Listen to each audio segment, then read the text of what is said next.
Hey, what's going on, champs? I'm Aaron Deliosa. Welcome to an Immigrants Life podcast, my podcast about immigrants, immigration, and everything in between. It's Tuesday, and you'll know what that means. Another episode of An Immigrant's Life. Thank you for joining me every week. If you are new here, welcome, and thank you as well. For extra content, or if you'd like to get in touch with me, you can check us out on Instagram and Facebook at An Immigrant's Life, or through email at animmigrantslife@yahoo.com. You can listen to the podcast on YouTube or wherever you listen to your podcasts. For the Apple Podcast listeners, I'd appreciate if you give a 5-star rating and a short and sweet review. It's not much to ask, but it means a lot to me. Now, usually at this point, I should be talking about the episode, but before I recorded this intro, I've been mulling about if I should say what I'm about to say, and I think I should say it. About 2 weeks ago, the Quebec government decided to impose a passport vaccine if you are going to go in a restaurant, gym, club, bar, or something like that, at least for now. That could change anytime. And to be honest, that kind of weighs heavy on my heart because it felt like that's not freedom. One thing I love about Canada is when I came here and we moved here, I felt like the first time I was free. Yes, I was free in the Philippines, but it's very different here, you know? And with this passport vaccine that they're imposing, it's not, I don't agree with it. Obviously, you don't have to agree with me, and that's okay. We can disagree, but at least we understand each other, and as long as we discuss in a very mature manner, I think that's fine. I'm just saying what's coming from my heart, and it's really bothering me. So for all the Canadians, as you know, the federal election is coming up, and if you don't like what they're doing, this is the time for you to make a change. Go out and vote, man, because this is the only time they actually listen. And this is the only time that they cannot help but listen to you, because that vote counts. You don't think it does? You don't think it doesn't, but it does. So please go out and vote on September 20th. And let's get at it, you know? Now let's talk about the episode. Through this podcast, I've met different kinds of people, and this week's guest is possibly one of the most unstoppable force I've ever had the opportunity to meet. She's a great example of it doesn't matter where you're from. What matters is you don't stop moving towards your goal. It's a really good episode, so I hope you enjoy it. So without further ado, let's get into the show. Isa, dalawa, tatlo. Our guest today is an author, a business coach, and a digital entrepreneur. Everyone, please welcome Saloua Ibaline. Yay! Thank you. How you doing, Saloua? I'm doing amazing. Thank you. First of all, I want to thank you for coming on the podcast. I really do appreciate it. I appreciate for having me. Oh, that's awesome. Before we continue, would you like to promote anything? Well, as we talk about this and a little bit about my story, I definitely want to talk about the book. We can do this in the end if you want, so that it makes more sense for the listeners. Mm-hmm. Well, just at least mention the book. Sure. So the book is the stories of immigrant women entrepreneurs in the United States. Mm-hmm. And so I interviewed over 100 women, but in the end, we collected 28 stories. Mm-hmm. It's been in the making for 2.5 years. And the book highlights the stories of immigrant women from all over the world who came to the United States, start their life here, and eventually start a business in the US. Man. So the book is very interesting because you have women from all over the world and they have different experiences as an immigrant, you know? And I'm myself an immigrant twice, actually. And that's why I felt compelled to put this project together. Awesome. We'll talk more about the book later, but I want to focus on you for now. So please tell us what's your background and where were you born? Yeah, so I was born in Morocco, as you know. And when I was a kid, my mom and we immigrated to Belgium. I'm not sure why, actually, because we have no family there. We first went to France, and then from France, my mom remarried to this Belgian Moroccan man, and we ended up staying there. And so I spent all my life in Belgium until the age of 20 years old when I had the urge to come to New York City. Now I look back, I'm like, I don't know why I came. I just wanted to prove myself that I could dream big and make it happen. And I arrived here, and then it became a second time immigrant, this time on my own. And then I've lived in New York for 15 years. So New York is really home to me. But after being here for 15 years and understanding the challenges of immigrants here, I decided that it was time for me to leave. I don't know why we do that. Like, we work so hard to hit a goal. And then I'm like, what? Okay, now I can leave again. And so then I started the digital nomad lifestyle. And it's almost 3 years now where I live and work from countries to countries. That's awesome. So, yeah. Let's dial it back a little bit. I want to talk more about your history. You said your mom and you moved to France first and then Belgium. Right. You didn't have siblings?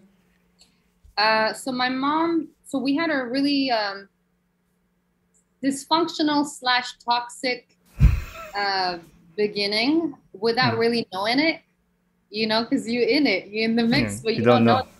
You don't know until it hits you later. But like, well, wait a minute, this is not a normal childhood. So my mom went through a very bad divorce with my dad. And in the 80s, she already had 4 kids with my father. It's a whole different stories, especially the position of women back then. My mom was not educated. She come from a small village in Morocco. And she really had no opportunity. So after the divorce, she found herself with 4 children, not being able to do anything. And so her escape at that time was to go visit her sister in France. And so she did that. And I was the only child that was able to go. So my dad actually allowed her, although they were divorced, he allowed her to go with me only because I was still a baby. And he kept my brothers and sisters. So later on, I actually was separated from them.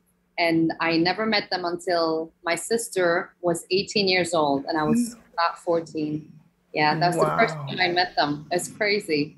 I mean, she looked like me when I saw her, and I was like, we look alike, but we're two different humans. And so my mom didn't really have choices, and she remarried in Belgium, and her goals was to eventually reunite with her children and then move up, by learning the language, passing her driver's license. So for me, I saw my mom being a hero as a kid because she came from nothing to building this slowly. And I think that's where I got that strength. And then subconsciously, I repeated the same cycle, exactly the same thing. I moved to a new country by myself, didn't speak the language, didn't know anybody. It only later hit me that we repeat the cycle because it's normal to you. But in psychology, that's a whole different thing. That's what. But so in Belgium, did your mom tell you that you have siblings, or you grew up not knowing them? No, I knew. I knew because my mom was very much emotionally unavailable in the sense that she was depressed. I mean, all she cared about was to get her kids, and she forgot. Not that she did it on purpose, but her goal was work, make money, save, trying to bring your children back. And but in the meantime, in her second marriage with my stepdad, my youngest sister was born. And then they divorced again. My stepdad was as toxic as my dad. And so then we found ourselves in women's shelters. And from there, we moved to a small studio apartment. And it was struggle. And I'm telling you, I didn't know anything was struggle until later in life when I realized, wait a minute, we went from, toxic marriage and divorces and abusive husbands and, women's shelter. And then eventually my sister and I ended up in foster with a foster family for 6 years. Part-time. Yeah, it was part-time because my mom, bless her heart, she didn't know. I mean, we're talking about 5 children, She had to care for. So she was sending money in Morocco. She was trying to figure us out. And we are growing up abroad. We're growing abroad. So we have a complete different mentality. So my mom couldn't really understand, we wanted freedom and we wanted all of these things. And she's like, no, this is how, super strict. And so we were very confused kids. Like we would go to school or we would go to the foster family and they were like Caucasian couple and they would teach us things that at the house was not allowed. I'll give you an example. In the way I grew up, so many things may have changed, but the way I grew up, you have to be submissive to your parents. You listen, you don't respond back, and you look down. That's what you need to do. When your mom says you look down. With the Caucasian family. Oh, sorry. Literally, you look down? Yeah, you have to look down. You can't look at my mom. Yeah, this is like serious. This is serious. Like if my mom was screaming at me, I had to bow. I had to like look down. I can't, because that's a sign of submission that I'm listening to you. Yeah.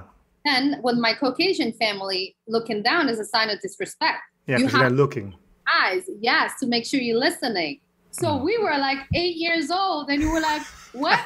Like here we have to do this here. And then we were confused because we don't know. We're a bunch of confused kids. I think the immigrants, I think first generation immigrants, they're very confused people. I mean, I was, because everything is different between the way people think, the religion, the cultural norms, everything is different. So confused us a lot. Yeah, definitely. Especially like you said, you were brought up in a very conservative household. And she's Muslim, your mom? Yeah. And you? Well, me, it's a whole different topic. So because the way I grew up, I started to debate on a lot of these things. So religion became, I questioned everything. And my mom was not like that. She doesn't, for her, you were born Muslim, you grew up Muslim, you are a Muslim. So you have to follow what the Islam saying. And my sister and I, we were very much westernized. We didn't understand why we had to do all of these things.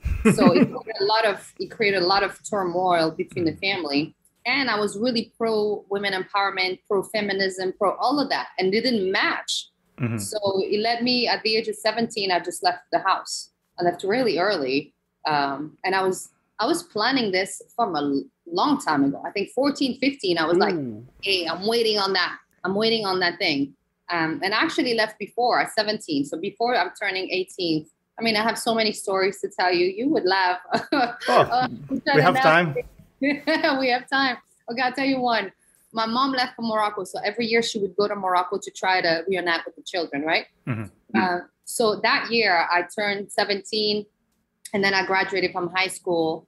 And I waited for my mom to leave. So I was born summertime. So I would just wait it, As soon as she left, I went to the capital, so Brussels, which was an hour-ish away from where I grew up, a city called Namur. And I know there's one in Montreal, I think, Namur. I think there is a city in It's Canada. not a city, but it's a place, yeah. It's a place. So we have a city in Belgium called Namur. So anyway, I waited for my mom to leave. And then what I did is I went to Brussels. I looked for an apartment.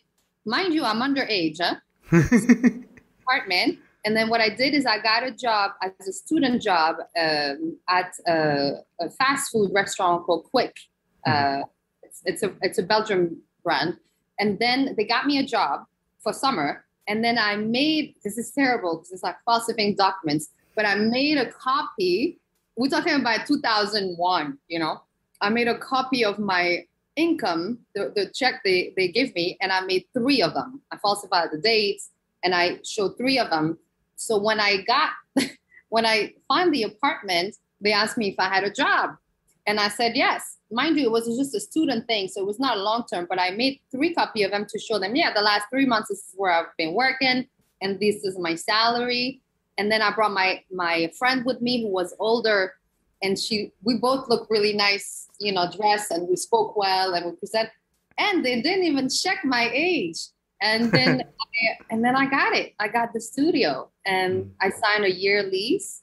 And I remember the freedom of I am no longer in my mom's house. This was freedom. And so when she came back and she found out, it was fight. Like she was like, a girl have to stay home until her marriage. she this. It was really bad in our culture to leave, especially in these times. And it's not long ago, but now things have changed a lot.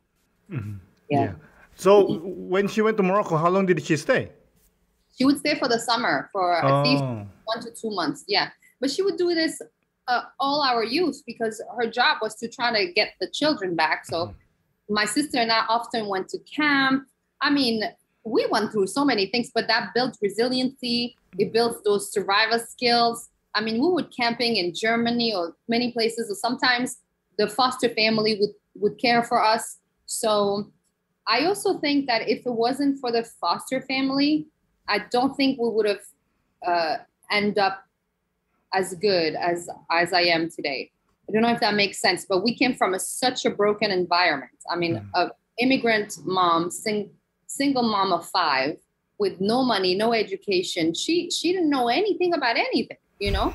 My homework, she couldn't read, she couldn't help me. So I was messing up with school. And I really think that your environment predicts your future. It's proven, you know? So if you don't have a good following as a child, you know, to make sure you have healthy food and good activities and you have good studies and, you know, some good support system, you're bound to fail. And honestly, my sister and I, we were going down that route. And my mom was not even present. And I'm not mad at her because she was suffering, you know, so I can't blame her. But honestly, we were kind of left to figure stuff out on our own. I forgot what was your question. No, you answered it. It was good. Yeah. So, do you still have a relationship with your foster parents? So, around my teenage years, it started to fall out because I became more and more, not aggressive, but I was very lost and confused. So, I wasn't listening to no one. And we cut it off. When I was about 14 years old, we cut it off. I didn't want to be with them.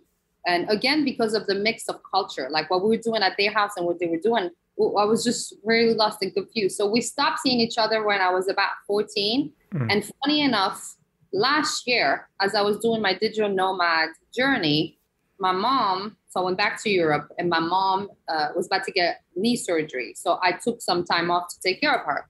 So one day I'm dropping her off at the hospital for her, you know, weekly, what do you call that?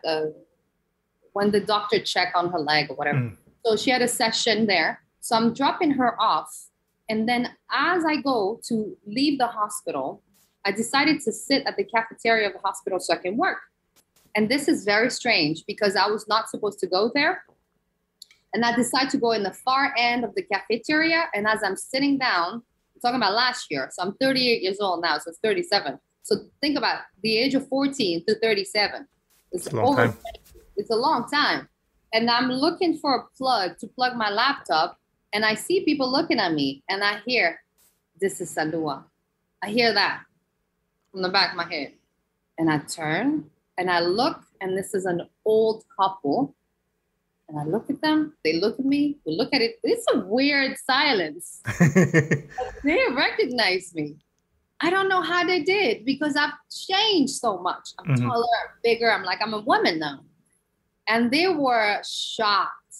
And then I went over and I was like, is that you? And then we hugged and kissed. And they were coming there because the guy, my foster father has cancer. And he was going to the hospital for his monthly meetings. But think about this. What are the chances, you know, that we meet at the exact time, exact day? And I've lived in the US for all these years. And so I reconnected with them and they actually in the book. Oh, that's amazing. That's great. I want to hear more about that later. So you said 20 years old, you said, you know what, I'm moving to the US. What drove you to migrate to America? I think what was happening in my head is that I wanted to prove to myself and to my family and to my mom that a girl, first of all, a woman, you know, my age, young and with no resources, could attain almost the, not impossible, but with those circumstances, there was no way I could make it to US. I mean, I had no money. Like we were broke. We were on food stamps. We were the lowest of the lowest. There's no money. So how the hell am I going to be able to come here? But what saved me is, first of all, my mindset, but also I had an international passport. So I was able to come here as a tourist, but I wanted to stay. So I knew I wanted to go to New York, and I also knew I wanted to stay. Why New York? I think New York was the biggest thing I could think in my mind, because I went through my mind. I was like, well, let's try Paris and let's try London. But this was not as a big goal. It wasn't exciting enough. I knew that if I could make it in New York, I could make it anywhere. And that stay is real. So I chose New York City. Oh my God. If I had known the amount of problems I would get before I went, I don't know if I would have done it again. You know, I just had so many problems back to back to back to back. Did you finish school in Belgium before you moved? So I finished high school, yes. And then I went to university in Brussels, which I dropped out after a year. And then I went to college in the United States, and I studied business, and I graduated here in New York. But I went there at 26 or 27, way later. Yeah. I guess you saved up in Belgium money. Say that again? I said, I guess you saved up money in Belgium to move to the US because it's expensive, no? No, I didn't. That's why it's very interesting. All I had, and I remember this, but I honestly, when you hear those stories, I'm like, this is how I did it. First of all, I was ready mentally. So that means that I was willing to take on any jobs. So, and I was young and fit, and I knew I could do that. But the second thing is, my first gig in the US was an au pair. Have you heard about that? I've heard of it, but for the listeners, tell them more. Au pair is like a full-time nanny. So I actually found an agency, and that was my ticket to go to the US, because I don't think I would have been able to without that. So full-time nanny, and the nannies come from international other countries. And the reason why they go there is they can, learn about the culture, learn the language, and the contract is supposed to be for 1 year. And then they have to go back to their respective countries. That's how I got in the US. And so I found a family in Connecticut. And in my mind, I thought New York, Connecticut, next door. Meanwhile, it's like 4 hours. It's 4 or 5 hours train. It's so far away. I'm almost by Massachusetts. I had no clue. But I did find a family there. And then the beauty of that is that they give you a place to stay, and they give you some money. At that time, I think it was $600 a month, which was worth nothing. Like, you can do nothing. No, nothing. But it was better than nothing. So, but guess what? After 3 months, they fired me. Why? What did you do? Did you steal something?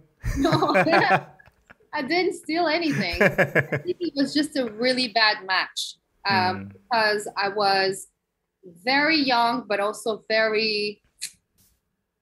when I got there, I was depressed. This was not what I wanted. I found myself in the middle of nowhere, caring for 3 kids. It was boring. This is not what I thought about the US. So she noticed that.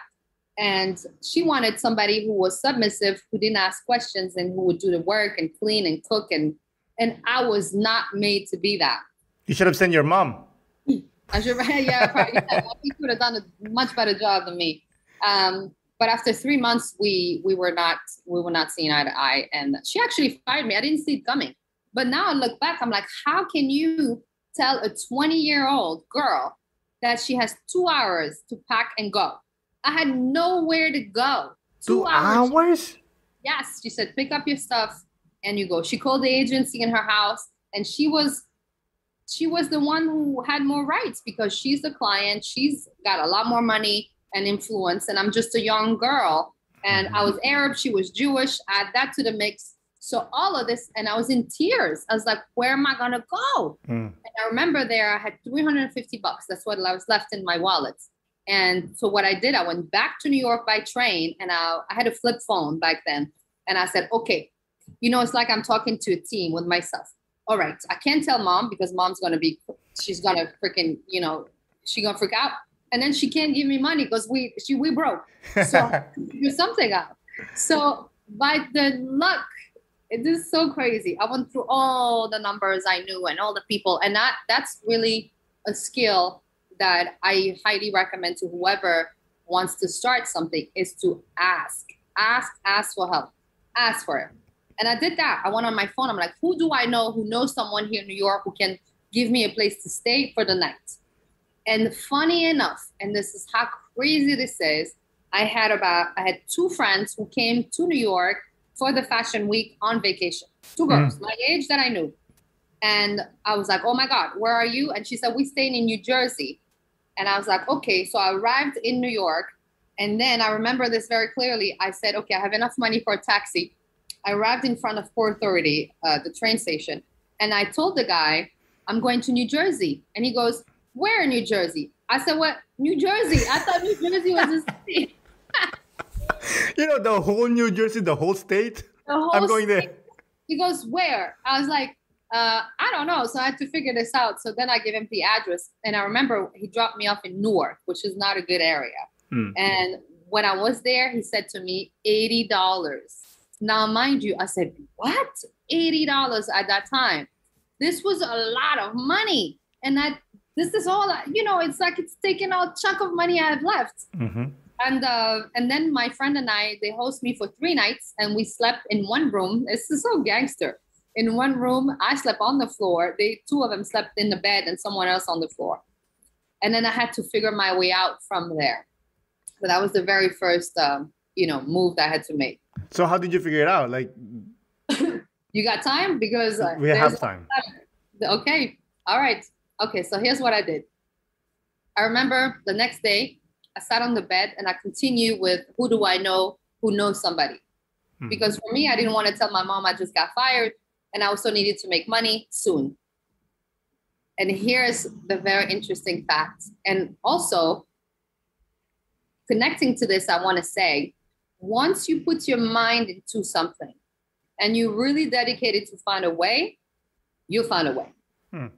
Like things show up because you're there. And this is what happened to me. I mean, it's a crazy story. So I looked on my phone and I asked these people, and I used to work in Brussels in the nightclub. I was a bartender. And I remember that the owner, which I had a really good relationship with, had a cousin in America somewhere. So I called and I asked. I said, look, I'm in New York, I'm New Jersey. I need to stay here. I don't know. Do you know somebody? He goes, yeah, my brother, he lives in Jersey. I said, New Jersey. I was in Jersey. He was in New Jersey. He goes, yeah, I'm going to call him for you and see what he can do. I'm like, oh my God. I was telling my friend, I said, I think we got a plan. He calls the cousin, his cousin. And then he says, then he gave me the phone number and he said, goes to this address. He's expecting you. Super. So I tell my friend, okay, we're going to go. So we jump in a cab again. We now have to pay again for a taxi. And went up in another part of New Jersey. And the guy had a restaurant because the other, his cousin also had a restaurant. And he said, which one of you is Saloua? And I said, it's me. He goes, welcome. He said, my cousin or my brother? He said, my cousin told me a lot about you. Come in. And I swear, this is what happened. For 3 months, they helped me out because my girl ended up leaving back to Europe. They helped me out with a job. I got a place over the restaurant. And then they sponsored me for my first English as a second language student visa. And this is how I slowly walked my way up. Oh, okay. How was your English then? Oh, no English. Oh my God.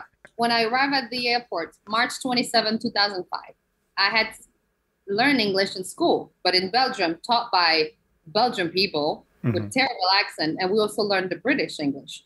Yeah. So I arrived. This is exactly what happened. I arrived at JFK. First time I had taken a flight that long. I was in a total different world. And I'm like, okay, I have to figure out where to take the bus.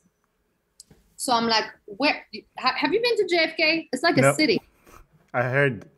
It's huge. And my English was very bad. So I find information. It's like, okay, information is the same in French. So I went to the information center and I told the lady, I showed her on my document. I said, I have to take this bus. And this is what she said. She goes, rah, rah, rah, rah, rah. Are you sure you talked to a woman or maybe the Peanuts' mother? I just didn't understand what she said. I was like, oh my God. And then I said, okay. and I left. And I was just like, kind of, I tried to figure out what she was pointing to. But I finally found the bus. And then here's the funny thing. I have no idea about the tip system in the US. That's no clue. So I had my it was $20. So I was prepared. So I had my $20. I had changed it. I arrived in front of the hotel because the first day I came to New York. I stayed in a hotel for 1 week before I moved to the au pair thing. Mm-hmm. And the guy said, okay, he's taking my bag outside the car. And then I gave him the 20 and I'm waiting for my $3. And he said, because it was 17, it was $17. So I remember this till this day. And he goes, thank you. And he walks away. And I'm like, what? Why is he taking my money? You know, I was just like, well, this is 17. And in my head, I'm like all confused. So I remember this clearly. And the tip system I learned later. So I'm a really good tipper today. But back then, in Europe, we don't tip. We don't understand that. Oh, you didn't? You don't? No. People are paid per hour. They paid well, and that's why when you go to a restaurant in France or Belgium, people they don't expect the tip. Maybe now a little bit more because of the American influence. But other than that, this is an American thing. Wow. Yeah. We do that here too in Montreal. We do the tips. Right. Yeah, it's a little bit like the US, you know? Mm-hmm, exactly. It's like I said, Montreal is like half Europe, half American. Right. I've been to Montreal. I actually really like it. I think it's a mix between Paris and New York in my head. That's crazy, man. But the French Montreal, I don't understand it. Yeah. I don't. Yeah. It's a situation. Every time Quebecois speaks to like a Parisien, there's always an issue. Oh my God. I look at people, I'm like, is this French? I don't understand it. And the thing is, they're so prideful about it too. Yeah. I'm like, oh. That's so funny. So what kept you going, even with all those problems, with all those struggles, what kept you going to stay? I'm staying here. Right. I actually don't know. I think I had a vision. I think number one, I felt like if I was going back, it would be a failure. I would be failing. And I didn't want to be portrayed as that. But it was in my mind, because my mom didn't want me to go. My mom was terrified of me leaving thousands of miles away. She thought I was crazy. Well, you are crazy. A little bit. I think, they say there's a thin line between insanity and genius. Mm-hmm. That's right. So I'll keep that. So I think that was the fear of failure. So I didn't want to go back for that reason. And then I also knew that Belgium was a country where I wouldn't have opportunities. And I had really big visions. I wanted to do many things. And I knew Belgium would not give me these opportunities. Also, because there's also racism. We have to talk about this because in Belgium, although it's a small, wealthy country, there's just a gap. There's like a max where you can't go further up. Like you can't have a business. I think that's how I see it. You have opportunities, basic opportunities, but you can only reach to a certain level. After that, it's not, like if you're not part of the elites, Belgium elites, or a certain family name, you won't make it. You won't make it through that. And I knew that the US, I guess at that time, I believed in the American dream. I also knew there was a lot more immigrants here. I knew there's a big pockets of immigrants who created their own network. And I knew that I could navigate through that. So that I was aware of. And also, so I was telling you about racism. Oh, also, Belgium is a country that has officially speak 3 languages, but 2 main, which is French from the south and then Dutch, Flemish from the north. Mm-hmm. And if you wanted to really get a high position in Brussels, for example, you would need to speak Dutch or Flemish. And I didn't. I had to have, I learned it for 6 years because it's mandatory in Belgium. You have to learn both languages. Mm-hmm. And I did just the basic to pass school, but I knew this was not a language I was interested in. So I was limited basically, So is it racism or more than on the prejudice side? Like you're not from Brussels, or you're not from Belgium, you're going to stay there? I think it's both, because you got to remember one thing. In Europe, France, Belgium, I'll talk about Belgium because I know this country. There's a lot of Moroccan immigrants, and a lot of them have bad reputation, especially back then. And that's because there's a huge social and economic problem that hasn't been solved. Now it's a little bit different because now I think there's about 3 or 4 maybe 3 generations when the younger are more educated and they do more. But at the beginning, you have to think about this. My mom and I were both immigrant there. So we're just like first immigrants. So I don't have parents who own properties who can educate me on things. I really have to start from the bottom. And so there's thousands and thousands of Moroccans who have traveled to Belgium for better opportunities. And also because Belgium welcomed them at some point to rebuild the country after the Second World War. So there's a benefit to both of them. But at some point when there are too many of them, now it's becoming a problem and there's a lot of racism. And then on top of that, you bring the clash of culture where a lot of the parents who bring their kids to Belgium or have more children, they don't really, there's a problem where what's happening on the streets and outside is different from what's happening at the house. So the parents are not really aware of what's going on. And also, they're not always able to afford having all these kids. So there's a problem in both ways.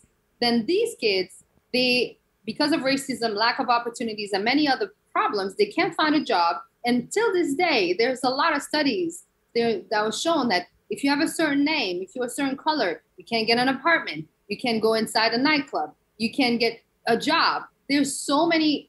And so that's feeding the circle. If you don't do that, then what happens? You stay on the streets and then you get involved into drugs and gangs and other stuff. And then you have more racism because what is racism? If you feed the people who are ignorant with nonsense and then they'll vote for more people, will push the politicians. And then there's this whole thing. So I wasn't really proud of being a Moroccan in Belgium.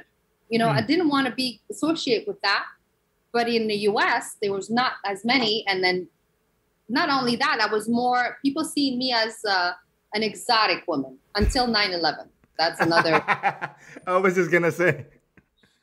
9/11 was, I came way after that. But a lot of time people, when they see me, they put me in the Latina box. They just be like, oh, she's Latina. Some people don't even know what Morocco is. It's a whole different topic. But yeah.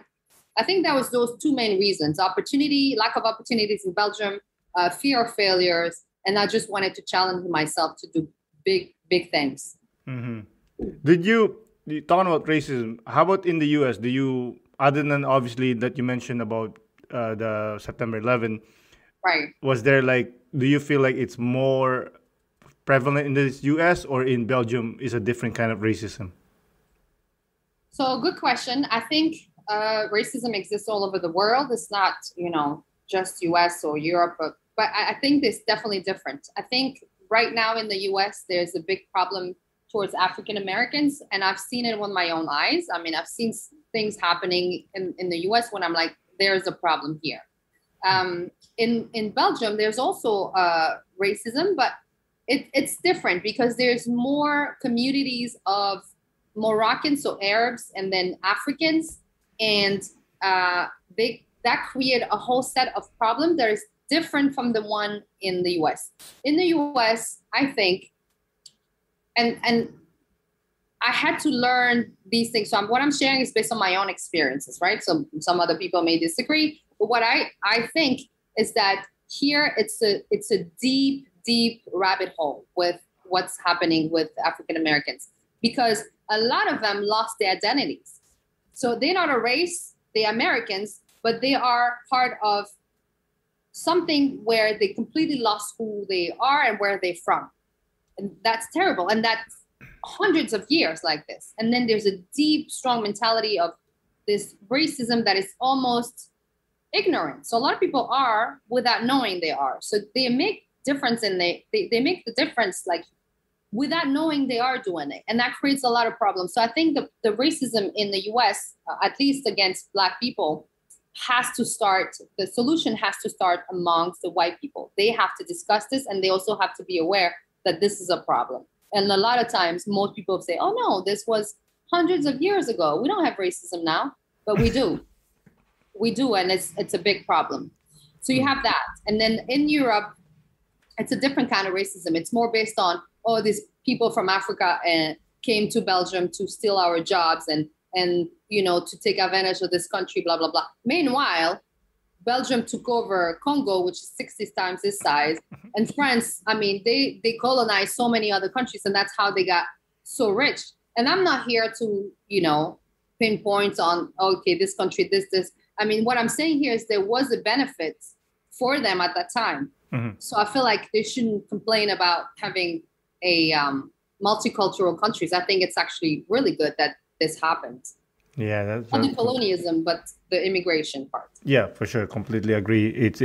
Immigration is important and it helps the economy. Speaking of immigration, sorry? I think so, yes. Yeah, there has been studies that shows that you need immigrants to reinvigorate the economy. You need workers.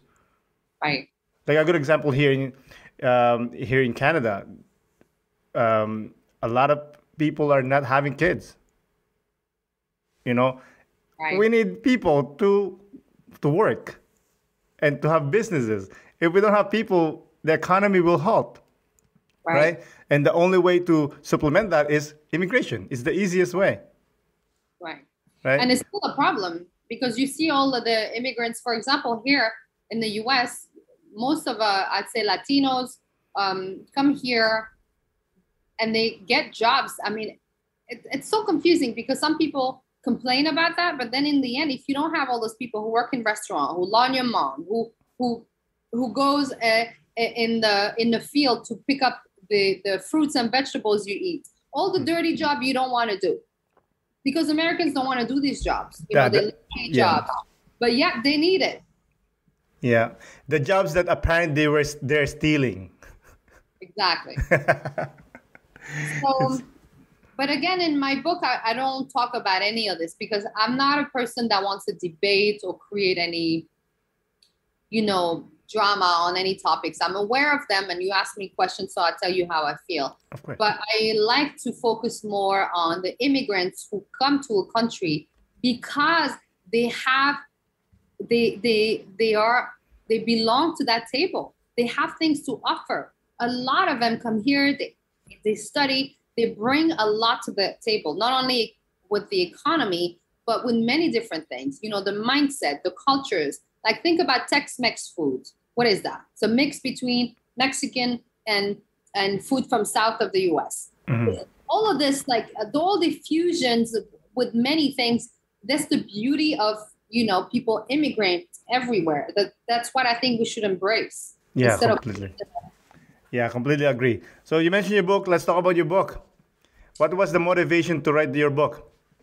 So motivation was actually a very vivid dream that woke me up. And it's very interesting because I remember fighting with the dream and saying, no, it's not my mission. I got so much on my plate. I don't want to do that. And the voice was like, yeah, you need to do that. And I was like, no, I don't want to do that.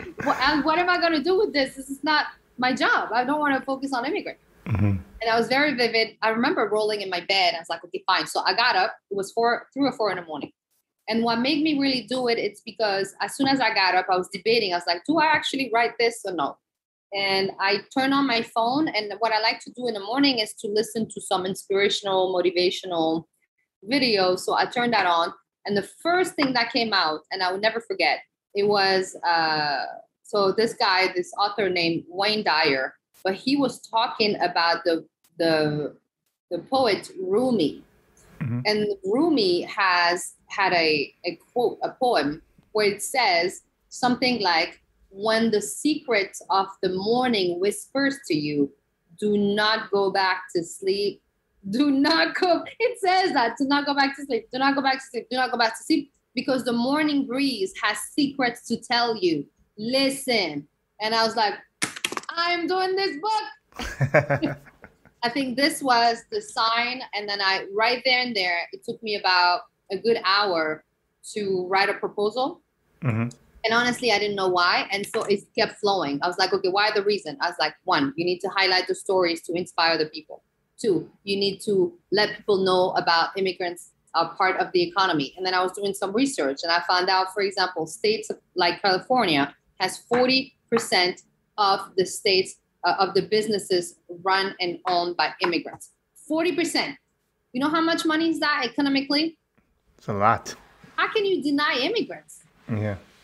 And also, I don't know if you knew this, U.S. fought Mexico and it took over land from Mexico. So Texas, Arizona, New Mexico, all of these states were Mexico. Mm-hmm. They just moved the borders away. And then they were like, yo, you Mexican, go back to your country. But we are in our country. No, the border is right there. And that.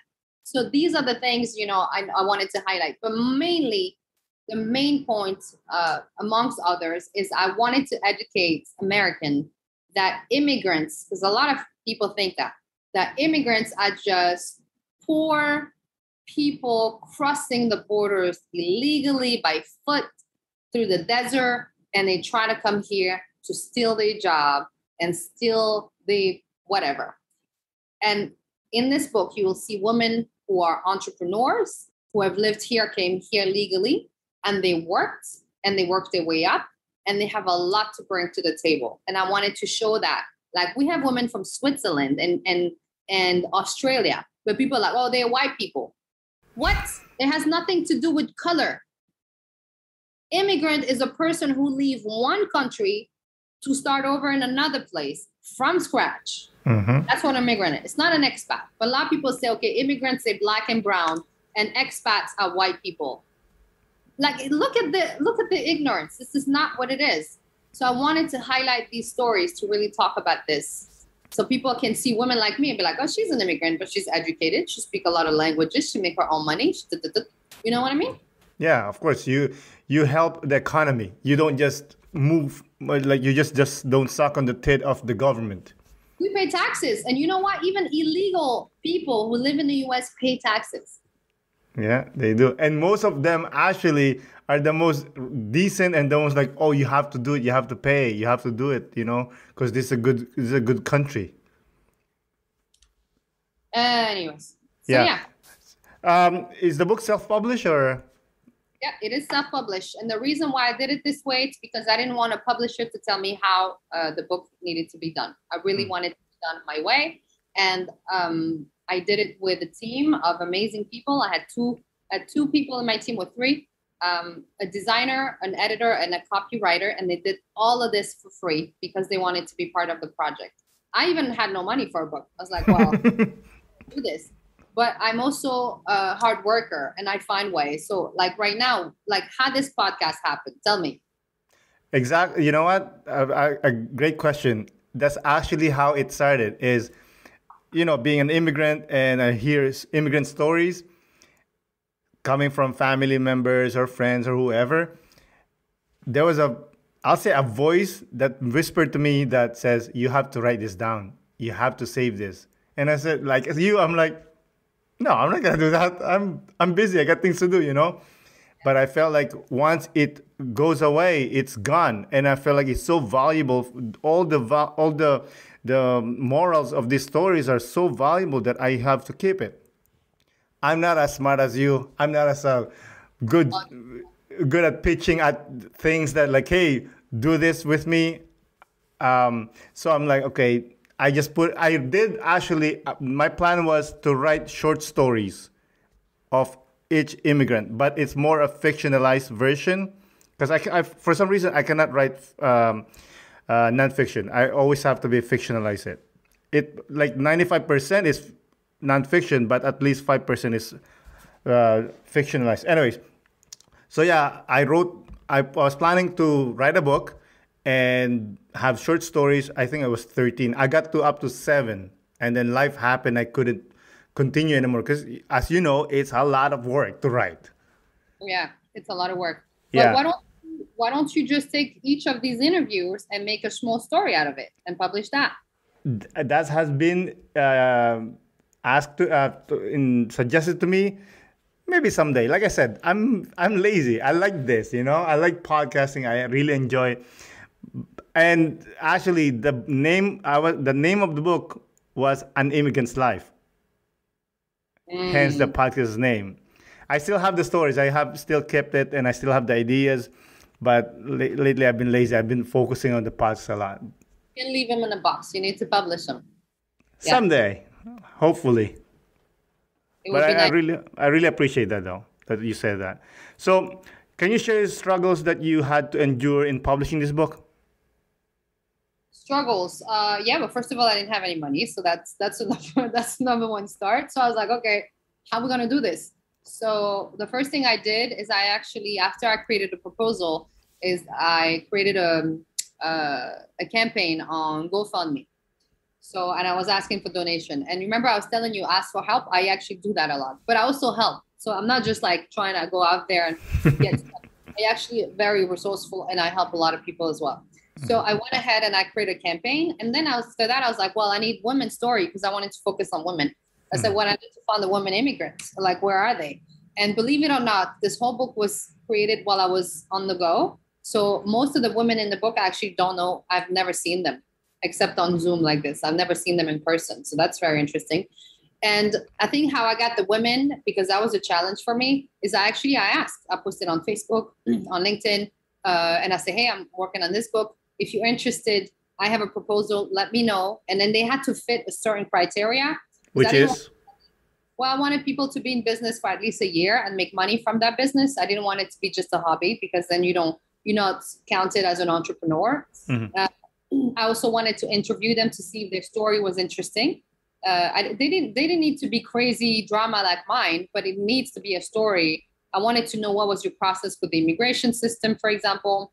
I also needed to know, why did you come here? Was it like easy breezy, or was it really, because a lot of people, when they come here, they don't want the American dream. Sometimes they're fleeing violence in their country and they come here, because they just need to be safe.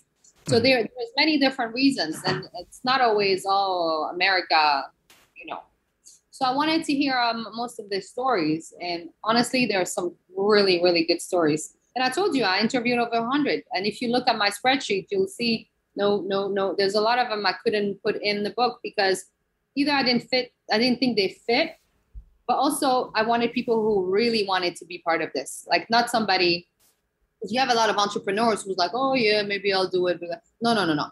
This is a project that is the first project like it. There's no other book about immigrant women entrepreneurs. You're going to find entrepreneurs, you're going to find immigrants, but you don't find anything with the three. So I wanted this to be really a special thing. And I wanted people that in the book wanted to be part of this. Like, and also I told them, once the book is published, I need you to help me share it with you, with the world.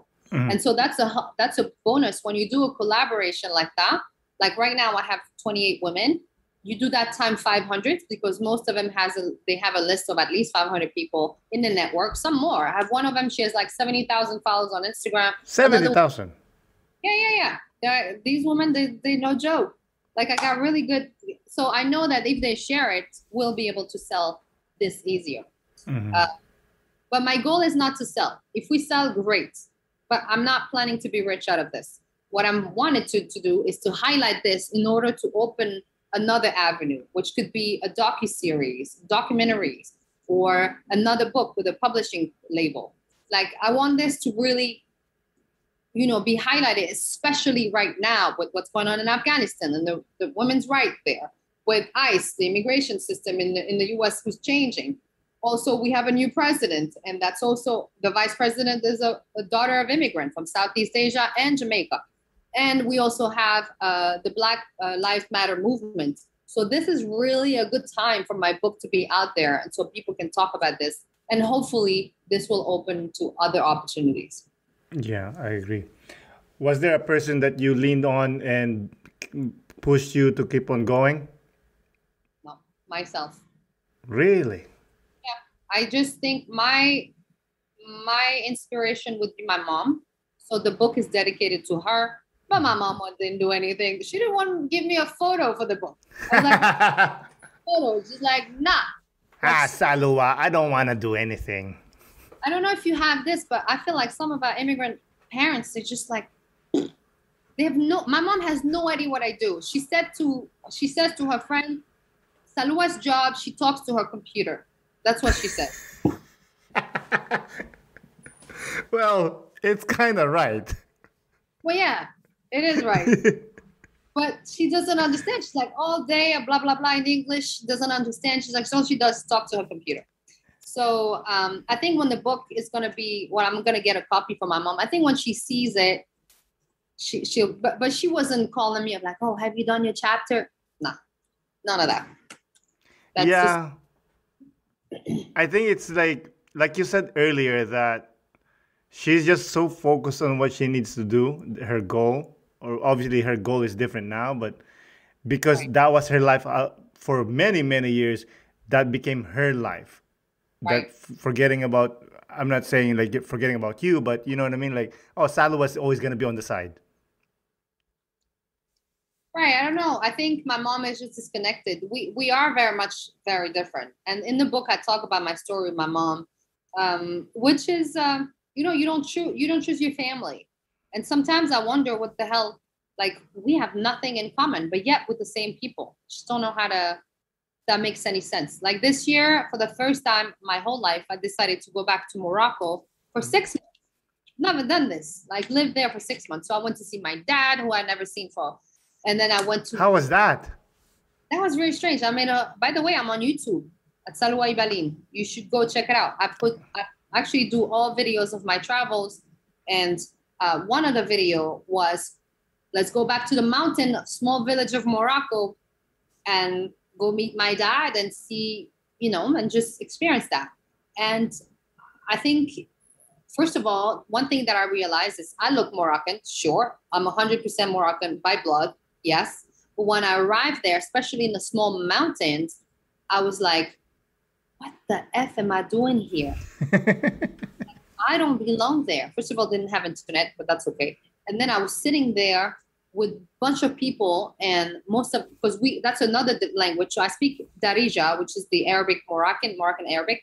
But then you have another language, which I'm from, which is Shlaha, which is the Berber, which from the South Mountain. So that's a dialect, which is really old. Like before the Arabs, they spoke that dialect. I don't speak it. My family does. They all speak it. I don't. So I really felt out of place. I was like, I don't know what I'm doing. Everybody knows Saloua. I said, okay, they know who I am as far as she's the daughter of so and so. But I felt very much lost and I didn't belong there. And that was very interesting because all my life I associate, me being Moroccan. So, so why was I telling you this? We get off sidetracked a lot. It's all good. It's all good. It's a conversation, like I said. So yeah, and I mean, go ahead and talk to them about a book. They'd be like, "What?" Like, "Hey, I'm writing a book." They'd be like, "Huh?" They have other worries. The first thing will be like, "Did you make money off of it?" Yeah, is that money? No. Okay, so we don't care. Yeah, I remember when I started the podcast, my mom says, "What did she say?" She said, "Are you gonna make money off of this?" I'm like, "No, it's not about that. Not everything's about money." Like, why are you doing it then? Yeah, exactly. But going back to your YouTube channel, I did watch some of the videos, and it were very interesting, very inspiring. And yes, I remember when one of the videos you were trying to cross a street in Morocco. That was very interesting. Do not. Do you see how this is deadly? I looked at the rate. I was like, "There's no." Did you see that nonsense with the light being? Yes. And then not green here, but you're like, oh my God, the first time I had to cross the street, I was like, oh, I started following people. I was like, okay, I'm going with him, Like Frogger, the game Frogger. Exactly. It's so dangerous. I mean, yeah. Yeah, but if you get a chance, watch this one where it celebrates the end of Ramadan in Morocco, and you'll see that's typical families in Morocco. That's how they live, and that's my dad on there. Okay, that's cool. I try to show, and I think it's really good that I did that because now going back here, my people look at this video, they'll be like, oh, what happened to you, Saloua? You just let go. I'm like, yeah. Put the thing in my hair, don't dress, no makeup, ale. It's beautiful. It's beautiful. Listen, we're getting there, but before we close out, I want to ask you one more question. You're a well-accomplished individual, but do you have other goals that you haven't accomplished yet? Yeah, definitely. So first of all, I'm working on an e-commerce brand of Moroccan products that's going to be launched next year. So that I'm really proud of because I did that when I was in the US. We can talk about this on the next podcast when it's launched. I think this would be really a good product. But in the meantime, one of my major dreams that I would love to do with this book is to actually pitch Netflix. I would like to pitch them for a docu-series where I can interview women of impact around the world.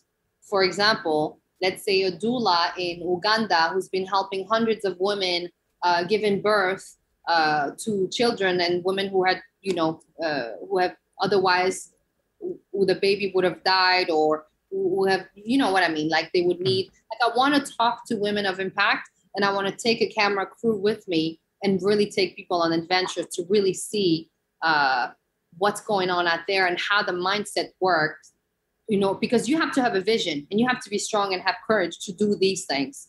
My story is nothing compared to some of the stories I've read and heard. And so this would be a dream of mine, and I will pitch Netflix. Hopefully they'll accept, because I've seen a lot of things on Netflix that I was like, it's not even a quarter good.